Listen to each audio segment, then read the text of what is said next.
Hey everyone, and welcome back to Vintage Chic. Oh la la, are we ready to talk about some serious style and maybe a few missteps from one of the most glamorous events in the world? We are diving headfirst into the French Riviera, to the one and only 2025 Cannes Film Festival. Every year, this festival is a cinematic spectacle, but let's be honest, for us fashion lovers, it's the red carpet that truly steals the show. The gowns, the jewels, the bold statements, and sometimes the head-scratching choices. I'm Clara, and today we're doing what we do best, dissecting the fashion.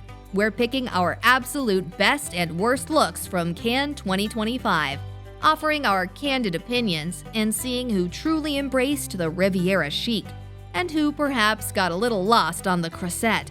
Let's get into it. Before we unveil our picks, we have to talk about something significant that impacted this year's red carpet. For 2025, Cannes implemented some new, stricter dress code rules, specifically a ban on overt nudity and overly voluminous dresses with huge trains that could hinder traffic. Now, this sparked a lot of debate, some calling it lame and patriarchal, others hoping it would bring a return to classic elegance. So, did it work? Did it stifle creativity? Or force designers and stylists to think more cleverly within boundaries? We'll see how that played out as we go through our list, but stick around to the end, because some stars managed to break these rules with undeniable style. Alright, let's kick things off with the looks that absolutely nailed it. These are the moments that made us gasp, rewind, and hit save. First up, Elle Fanning in Giorgio Armani Privé.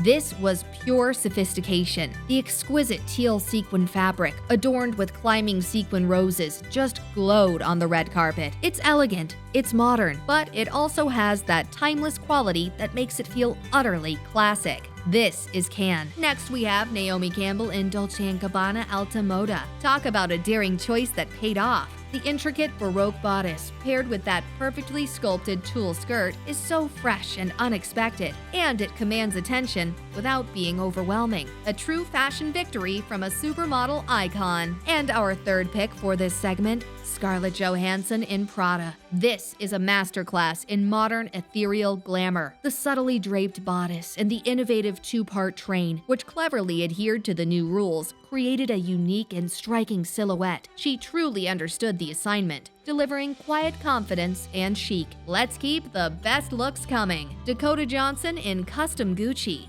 Dakota stunned in a blinged-out second skin column dress covered in hundreds of strass crystals and beads. It was dazzling and perfectly shaped to her, showcasing that effortless sparkle we love. And then we had A$AP Rocky in Saint Laurent and Rihanna in Custom Alaya.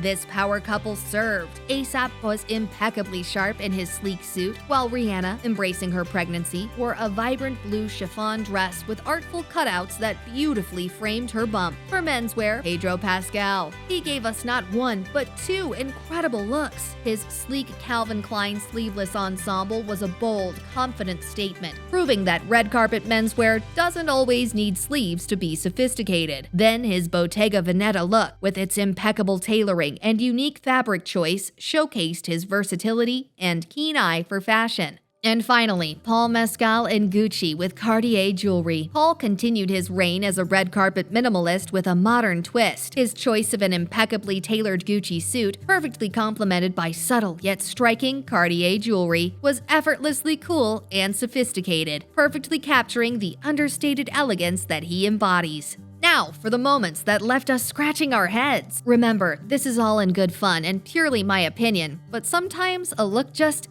isn't it. First up in our needs a redo category, Alana Haim in Louis Vuitton. Oh dear, this look just didn't translate well to the Cannes red carpet. The bubble skirt from the Resort 2025 collection felt distinctly 80s in a way that came across as oddly dated rather than fresh vintage. It just seemed to swallow her, making it less a cohesive fashion statement and more a conceptual miss. It's a shame because we know she has such great personal style. Next, we have Emma Stone in Custom Louis Vuitton. This one was a definite head-scratcher. While we applaud her for taking risks, the dramatic bib-like circular neckline on an otherwise sleek white gown made this look confusing. It felt like it was trying to be avant-garde, but ended up feeling more like a costume you'd wear to a themed dinner party. Not not the world's most glamorous film festival. When you're at Cannes, you expect perfection, and this just falls short of her usual impeccable standard. And then a surprise entry into our worst list, Jeremy Strong and Loro Piana Lanvin. While we often champion his bold choices, this particular look missed the mark for Cannes. It felt less like a sophisticated fashion statement and more like an attempt at artistic eccentricity that just didn't land on this particular red carpet. Time for one more round of looks that, bless their hearts, just didn't quite make the cut. Our first pick here is Heidi Klum in Elie Saab. This outfit, while certainly eye-catching, veered directly into ignoring the new Cannes dress code. The massive pink floral organza train and overall voluminous nature were just too much for the elegant Cannes carpet, making it feel less like a red carpet triumph and more like a deliberate defiance that didn't pay off fashion-wise. Sometimes adherence to the context is key. Then we have Eva Longoria in Tamara Ralph. This look, a strapless rose gold beaded gown with a black velvet corset and exaggerated bow, had potential but ultimately fell flat. While elements were beautiful, the way the corset sat on the body, combined with the awkwardness of the exaggerated bow, made it less refined than her usual stunning appearances. It almost felt like two different dresses trying to be one. And now, Halle Berry in Jacquemus and in Celia Critariotti. Halle Berry gave us two strong contenders for a worst look this year. First, the black and white striped Jacquemus dress, which had a distinct Beetlejuice energy that felt more costumey than red carpet chic. Then her black and pink Celia Critariotti gown, featuring a bulbous high-low skirt and a substantial train that, despite the new rules, was undeniably voluminous. While bold, it simply didn't hit the mark for elegance and felt like it actively defied the sophisticated atmosphere.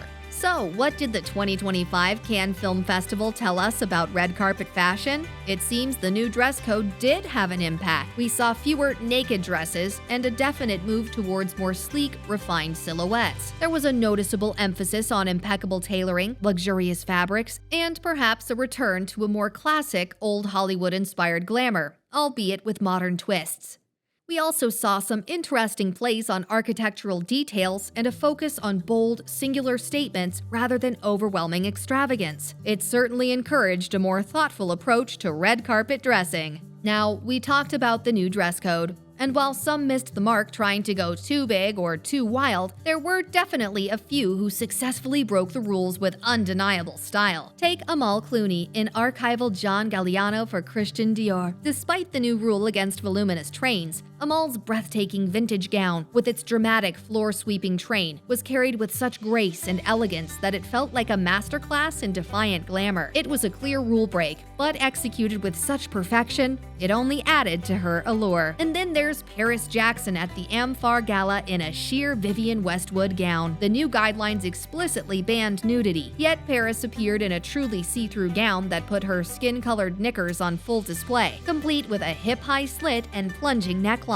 This was a bold and unapologetic statement, proving you can be daring and chic without vulgarity, making it an artistic push against the restrictions. These are the moments where fashion truly triumphs, even when bending the rules. Well, my fashion-loving friends, that wraps up our whirlwind tour of the best and worst looks from the 2025 Cannes Film Festival. From the sublime to the slightly confusing, it was certainly a red carpet season worth discussing. What were your favorite and least favorite looks from Cannes this year? Did you agree with my picks, or do you have some controversial opinions of your own? Let us know all your thoughts down in the comments below. Don't forget to like this video if you enjoyed this fashion deep dive, subscribe to Vintage Chic for more style analysis, and hit that notification bell so you never miss our next episode. Stay stylish, everyone, and I'll catch you next time.